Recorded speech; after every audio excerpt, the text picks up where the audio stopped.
Welcome to the Health Coach Nation podcast. My name is Hailey Rowe. I'm a sales and marketing coach and strategist for health coaches, life coaches, and wellness professionals who want to become a leader in their field by building their online community, rocking their sales process, and finally feeling confident about how they promote themselves and their marketing. On this show, we talk about tips to grow your business, save yourself time, and finally be able to create a sustainable, profitable business. Let's get into it. Today's podcast is brought to you by the Zero to Hero Coach Program. This is my 4-month program teaching coaches and online service providers how to grow your online business, book clients consistently, overcome your sales fears, and finally rock your social media visibility. If you struggle to create a sustainable coaching business, this program is for you. Check out HaileyRowe.com and book your free strategy call with my team or myself today. Thank you. All right, I'm here today with Beck Power, and she is a 2-time podcast guest, which is very exciting. And we are talking about content today because, Beck, first of all, I am hooked on your posts. You always have a sense of humor and you're very consistent. And I also noticed that you have a very cool tool for online professionals who want to be consistent with their content, which I think is one of the biggest struggles and problems I see with my clients is they'll say things like, oh my gosh, I don't know what to post today. I don't have any ideas, or I just got kind of off track and lost momentum. And so what we're going to be talking about today is, number one, how do you make content that's engaging and gets people interested? But number two, at the end of the day, you have to just start and be consistent with it. So how do you get the ideas and do that first and then optimize it and make it amazing? So welcome to the show. It's so great to be here. Thank you for having me. Hey, everybody. This is going to be really fun. Probably a bit fast-paced because I'm actually going to show you the tool that I created that Hailey was just talking about. And hopefully we don't spend too long on that. You can take 10 or 15 minutes to get 2,000 content ideas, which is pretty awesome. But we're not going to do that all on the call right now, mainly because this is partially an audio show. So that would be really boring. But I will explain how it works and I will show it briefly. And then, just really always happy to talk about content creation because that's what I love.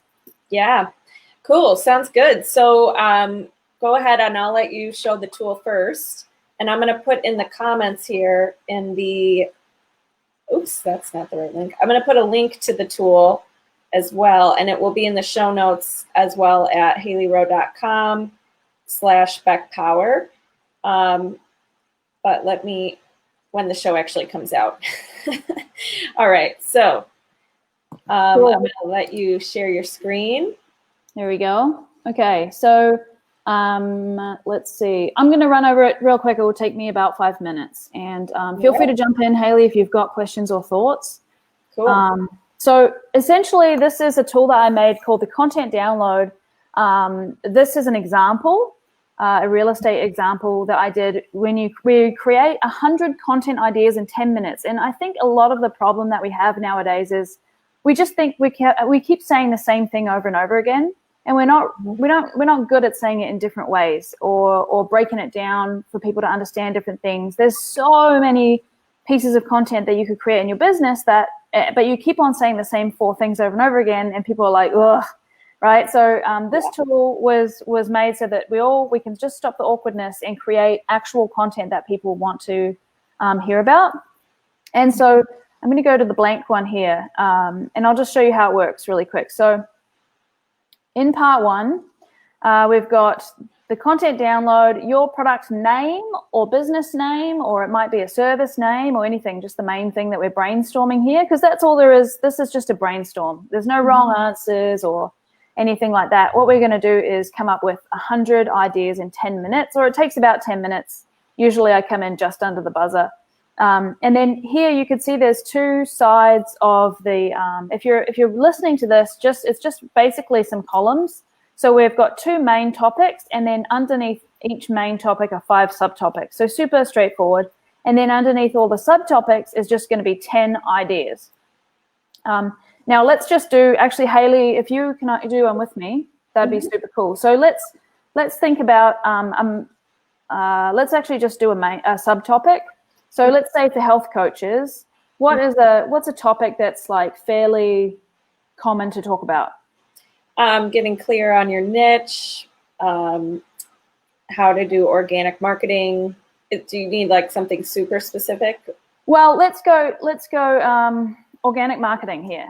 And this is one of the main topics. Now, you could do this exercise 100 times and you would get different stuff. So it's, right now we're going to use organic. I just put organics. That's what I meant. And now, as a subtopic of organic marketing, let's come up with 5 of them, actually. So organic marketing, let's go with Facebook Lives. Let's go with, what did you say? Finding a niche, so messaging. Let's go with content creation. Perfect. Now I'm having fun too. This is great. And let's go with 2 more. What else you got? About Instagram in general. Yeah, cool. And LinkedIn. Perfect. Oops, I keep spelling things wrong. Okay. So we're not going to go and do all 50 of these right now, but let's do one, okay? So you can just see how it works. So we've got Facebook Lives. Let's go. What's the random stuff that you associate with doing Facebook Lives, like length of Facebook Lives. What else have we got? Lighting. Lighting, yeah. The copy or the hook, or Sure. maybe call to action. Call to action. A hook is really good. Let's say usually you've got a minute to do each of these columns. So let's keep going though, because we've got. You mean like it times you, or what's that? What do you mean, like it times you, or? Oh, well, I time myself, and when I do these in groups, I time myself, because the whole thing is like, the content download is 100 ideas in 10 minutes. Yeah. But so that's why I'm kind of a bit weird right now. I'm like, come on. Okay, sorry. I'll speed up. I'll speed up over here. You're fine. So we're just thinking about things that you associate with Facebook Lives in general. Right. So it might be page versus group versus profile. Video confidence. Nice. Scripting, if people script it. And let's do 3, 4, 5, 6, 7. Let's do 3 more. Facebook challenge. Okay, cool. Love it. And promoting it, or Yeah. Promoting the live, that's a good one.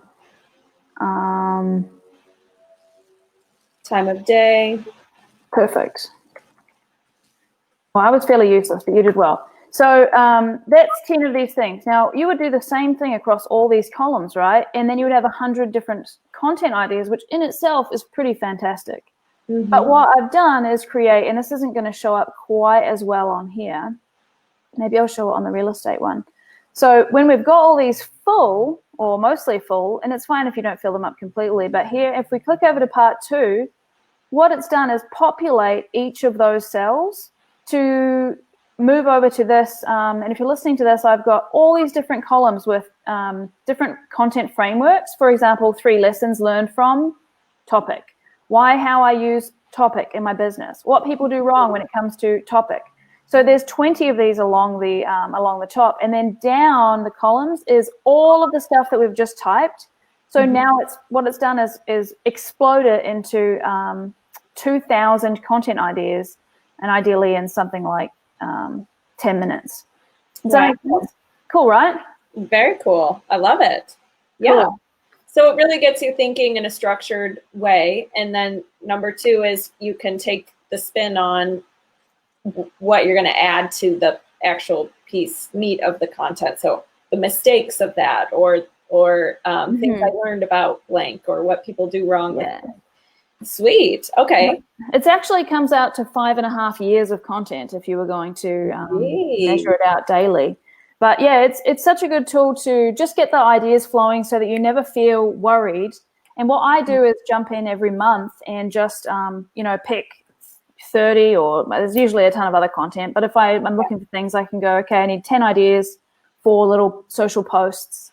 Boom. I find them really quickly and it's done. It's just a great exercise to get out of the funk of not being able to think of new ideas. For sure. And I think one thing that's really important for anybody listening, before you go into this exercise, ask yourself, what are the pillars of my brand or what I teach? Because if you can go into each pillar, you could pick and come up with tons of ideas about each, and then you have this really nice balanced content strategy, rather than if you go into the exercise without knowing, okay, I post either about nutrition, sleep, and exercise. Anything outside of that, it probably isn't going to make a ton of sense for me to be posting about it. So if you go in with that, and then you can get more specific with each of those pillars, this is such a great thing to finally be somebody who online is kind of clear in what you actually stand for and has a solid content. So Beck, what would you say some of the things when it comes to getting engagement are working right now when it comes to social media content? Yeah, great question. So you mentioned earlier that you've been seeing some of my content. A lot of it has become humorous. Industry humor is definitely gets me the most responses. Does it get me the most sales? No, but I'll tell you why, because I think a lot of times we do in social media what we do with email marketing, which is like forget that you're doing anything. And then when you have something to sell, you send out like a promo or you do a post. And so people get tired of hearing the same stuff over and over again. They're only going to open your emails if they want to buy something, because they know you're always only offering sales stuff in your emails. They're only going to click on your content or engage with it if, they just expect that from your content. And so if you're constantly nurturing your audience with things like industry humor, memes, or GIFs, or stories, stories are really good, both in email and on social media. Like storytelling, Yeah, so there's a few frameworks that I use, and I have them in my academy that basically where you start out with a story and then you kind of do like a moral of the story that would apply to the client and their problem, and then give them the option to buy something at the end, or here's how you work with us, kind of like a soft call to action. Those type of ones work really, really well for me. Yeah, there's a lot of different frameworks that I have that are specifically built to get engagement, and there's other ones that aren't. Sometimes the story is just a story, and people will go, they might post, oh, that's a really nice story, but it doesn't feel like it's super businessy, but it builds trust and authority anyway. Totally. Yeah, and I think one of the things that you just said that's important to highlight is you're doing these nurturing posts, not with the intent of selling every single post, but the truth is, and I think a lot of times coaches feel like, oh, that's such a waste because I'm just not selling anything. I'm building up this engagement, but it's not really taking off yet. And why even bother? Because I'm putting out this stuff and I'm telling my story and I'm selling my soul, but nobody cares. And the truth is, you are planting seeds, whether you realize it or not. So even though I see Beck's posts sometimes, and sometimes I don't, but I see them, and every single time I'm not like, oh my God, I got to call Beck and go buy the program. But when Beck and I connect for a podcast interview or something like that, I'm like, oh, hell yeah. I love Beck, right? So it is indirectly something that's like planting seeds, nurturing, keeping people engaged and knowing about you and relevant. So now when I think of, oh, somebody needs help with XYZ that Beck does, oh yeah, go talk to Beck, right? Yeah, I get a lot of my business from people tagging me in posts from when, if someone's looking for content repurposing or something like that, social media creation, content creation. people will tag me, and then it's a referral, and it's like a referral, but it came from social media because those people have seen my content over and over and over again. Yeah. People will only think of you if you're in their head, and you stay in their head by being relevant and consistent with your content. Yeah, and one of the things I learned or have heard recently is that you want your content to be picking up where your ideal client's conversation is leaving off in their head. So what are they saying right now to themselves in their head? What are they trying to process? What are they struggling with? You want your copy not to speak to everybody, but to pick up right where that conversation is. And one of the things that I want to ask you as well is when you say nurturing content, so things like memes or stories, which can have small call to actions still, right? It doesn't have to be, oh, go buy my product, but it could be, hey, book a call or something soft. What's the balance between posts like that and an actual promo post? Or what is like a launch plan, I guess, with content look like for you? Yeah, it's interesting. I talk to a lot of people about this question, people in different industries and whatnot, of how they use their content in that way, because it doesn't always have to be one or the other. And I know that there's times when you have a promotion, you're really trying to push it and you're putting stuff out all the time, and that you're being more aggressive, and that's totally fine. But I think, and I would say probably like at those times, something like 1 in 3 or 1 in 4 posts of that type. But generally speaking, your daily content can have those less aggressive calls to action and emails as well. It's like social media, and I think email is kind of a social media, right? Like we look at it as different, but it's not really. I think that you can have those types of soft call to actions in every piece of content because you're delivering value. What you don't want is someone or your clients to just think and identify you as the person who gives out free stuff all the time. Right. Because then that's just as horrifying when you go to sell something and they're like, what? And you've been engaging them for months, and they're still going to be shocked when you offer them something. So I think it's really important to continuously offer things to your people so they don't just think of you as someone who's offering free stuff all the time. Yeah, so there's a couple different purposes to your content. One is establishing your authority or your expertise. So that's where you're going to be saying things like client wins, or, hey, I was interviewed on this, I got this big opportunity, things that look like I am creating results and I have something of value to offer. The other thing is the nurturing, like Beck said, so building relationships through your content. And would you add anything to that as far as what are some of the purposes? Like, what should we be keeping in mind when we're posting? Yeah, definitely. Look, there's a lot of kind of layers to this, and it can be easy to get overwhelmed with all of them, right? At the end of the day, the best thing to do is just make sure that you're posting something valuable daily and giving people a chance to work with you. I mean, that's the most basic thing that you could do. But like you said, there are different levels, and so authority, I would say, is it depends on how you structure it, but authority is one of them. And I use authority by repurposing my podcast interviews where I've been featured, by repurposing client testimonials. I mean, when was the last time that anyone listening to this posted a client testimonial on their social media? Right. Well, guess what? Like, that's the type of stuff that gets people working with you. Actually, I call that bridging content. Things like testimonials, case studies, media features, and that type of stuff that show. It takes people. I call it bridging because it like creates a bridge, right?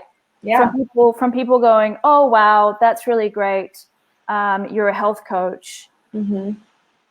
Cool. You know what I mean? It takes them from that to going, oh, this actually applies to me. Like, this person had this ailment and now they don't. So holy crap, I need to talk to this person. And creating bridging content like that is, I think, super duper valuable. And then another type that I've heard it called leadership content is the type of content where you're setting yourself apart as a leader in your industry by making a statement, by creating resources, by offering what do you call it, like coining phrases, right? Like I just said about bridging content, that's mine. I made that term, right? Yeah. So creating those types of posts where it's like, hey, listen, I've made this new term. It's called bridging content. Here's what it means. It gets your client over the bridge of thinking, okay, great, to holy crap, I need this. And that's a post that is super valuable, and it's a type of content that I always talk about. So. Totally. Yeah. And my example of my leadership content or whatever is my framework. So I say grow your business the fast way, and it stands for followers, action, sales, time, and transformation.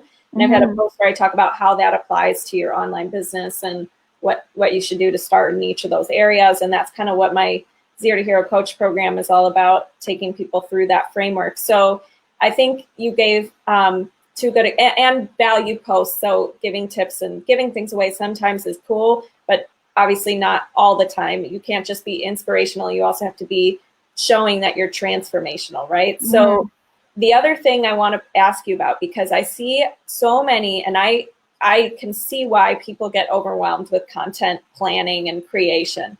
I see so many coaches, and I too have a content roadmap for my clients, and it's the different types of posts and how many times a week and whatnot.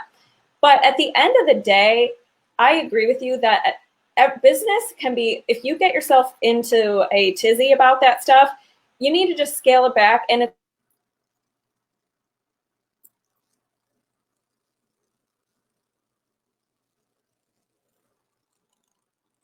I think I lost you.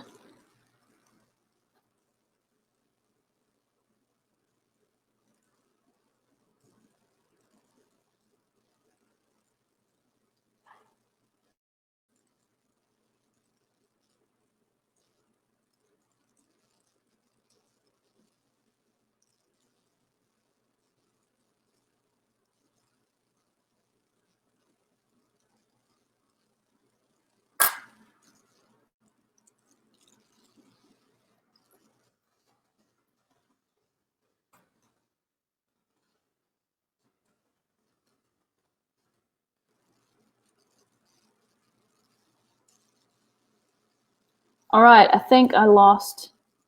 Are we still live? I'm going to hang out here for a little bit and see if Hailey is going to come back in. Otherwise, I will end this.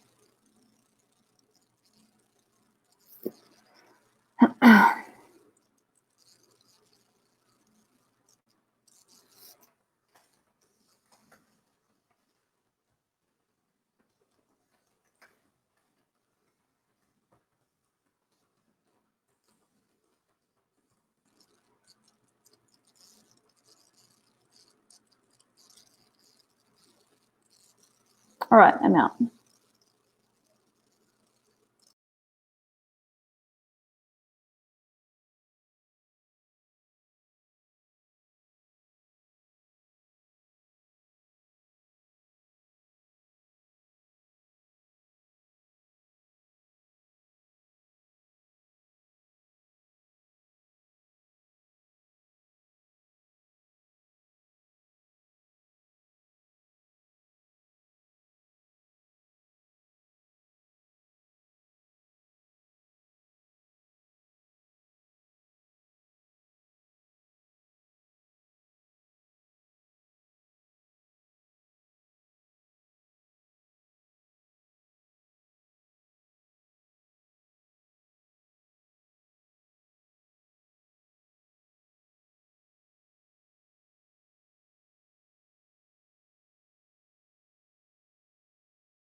Okay, we're back, I think. Internet is being a little funky, so hold on. Invite a guest.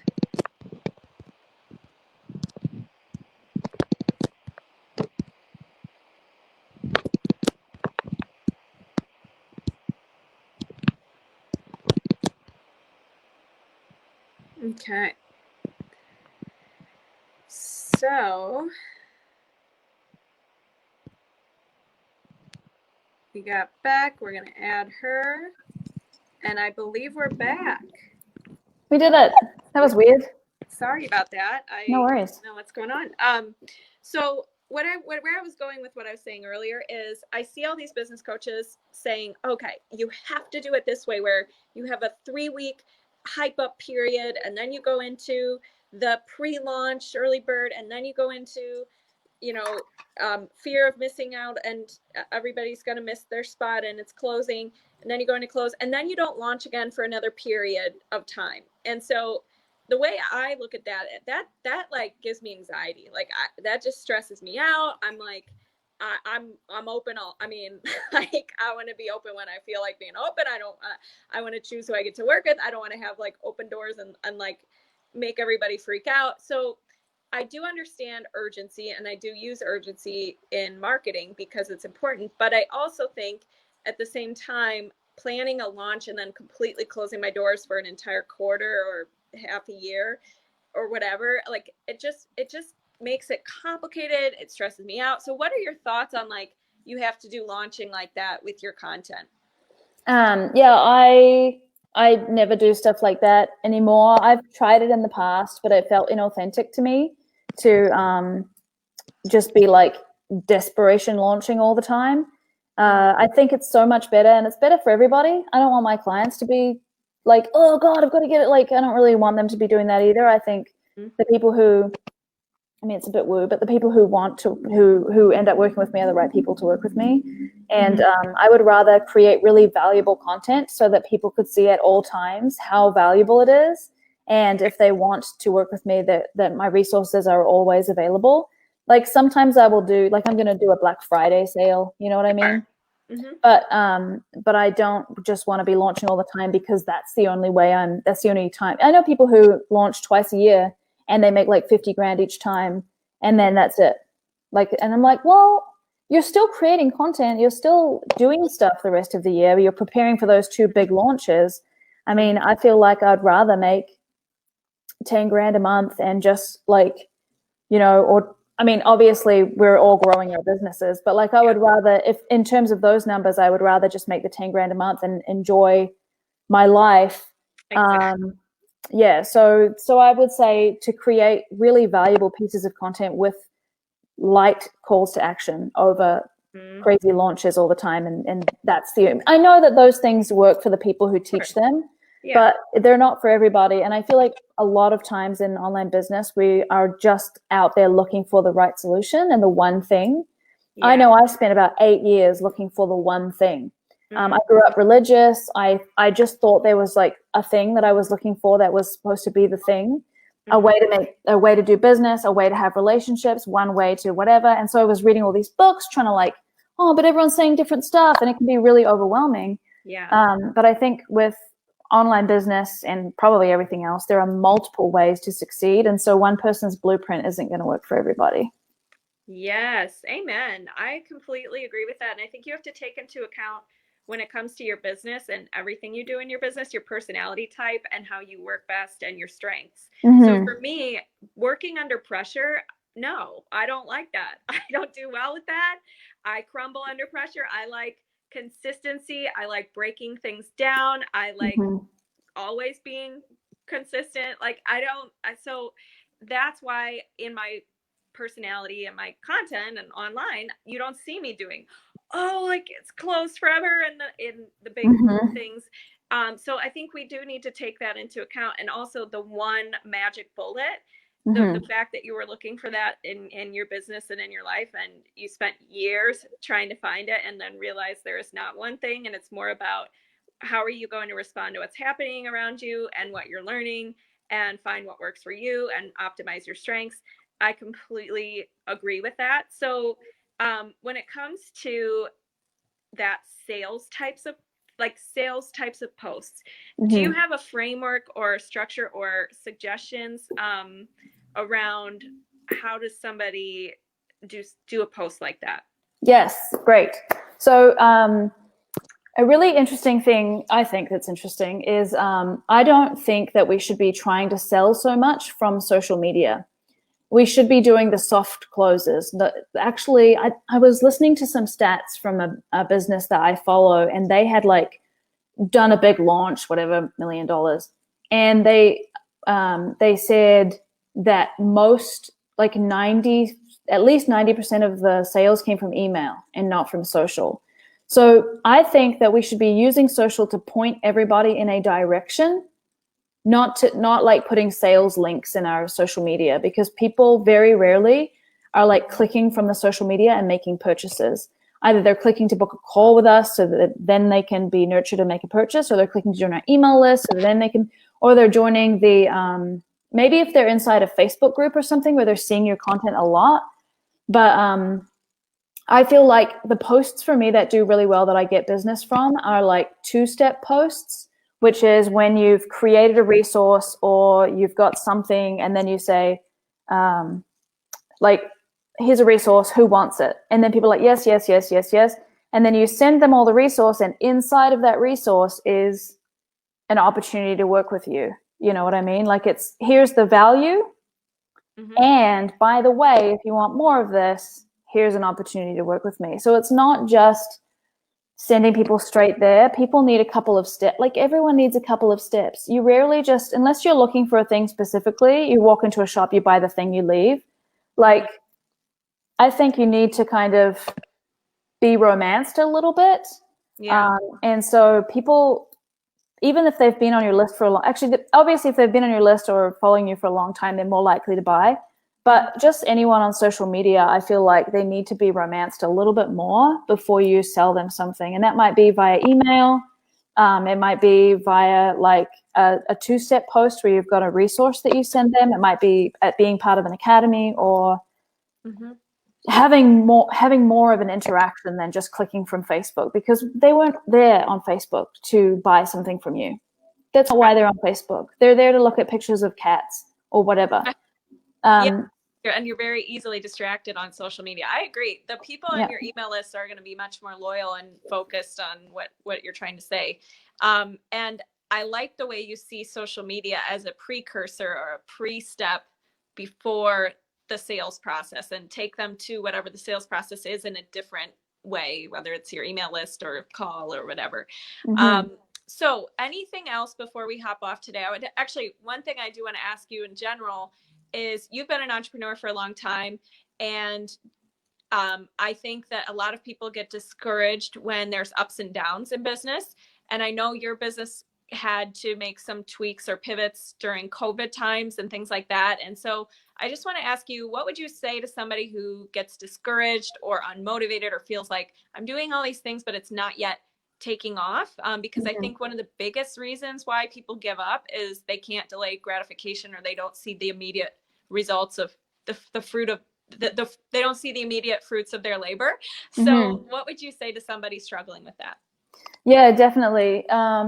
Listen, it's funny. I have those times. We all have them. And I think when we let them get us down, it's because we think that we're the only ones, or we're comparing ourselves with somebody else. And I know it's trite, and I've listened to a ton of podcasts and books and things where it's like, oh, you don't compare yourself with other people. But it's just so important to remember the path that you're on. And I mean, I have these times all the time. The problem is, we think that there's going to be some time in the future where those don't exist. And that's just not true. People with millions and billions of dollars still have like days that they hate and crap goes wrong, and it doesn't seem like they're getting what they want and whatever the thing is of that moment. And I think we have to be comfortable in the discomfort of not knowing if this is going to work, right? Like, of course it's going to work. Like, I've been doing this for 8 years, and I started out with 42 cents in my bank account. And I'm not saying that I'm a multi-millionaire now, and of course I wish I was, but these things they come in like, it's kind of like waves. And if you have to change something, that's part of the journey to get you to where you need to be. And I know, like, I've changed my business so many times, mainly because I was looking for that right thing. And it's only when I started doing content creation and maybe a bit of when I was helping people get speaking gigs last year, I've tried tons of different things. And I finally realized that there's no magic thing. It's only me and the effort that I choose to put in. And those times, God, they happen. Like I'm having a time this week. It would be inauthentic for me to not admit that I'm having a time like that this week, where it's like, oh my God, why do things feel so crap? Well, if you go to the gym, you work out, you don't start crying immediately because you don't have abs yet. You know what I mean? You have to give it time and be consistent. And if I'm honest, the times when I'm the most frustrated are the times when I've been inconsistent about something and I'm actually just internalizing like some shame or some guilt or something like that. And once I'm back on track with keeping my word on whatever it is that I wasn't keeping, it might be consistency, or it might be a morning routine, or it might be that there's always something that we're secretly just ashamed about. And I think that's the thing. And maybe I'm wrong, but for me, I think that's a big part of what causes those times.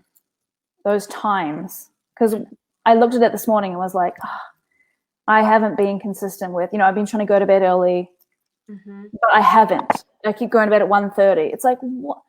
And I wake up and I feel guilty about it.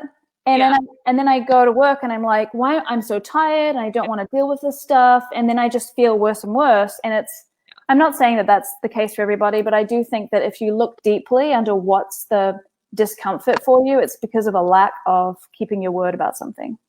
Yes. And I think it's also seeking a feeling. You're seeking security, or you're seeking to feel structured or like a badass, or you're seeking to feel like you're worthy or good enough for people or something. Yeah. There's an underlying feeling you're seeking.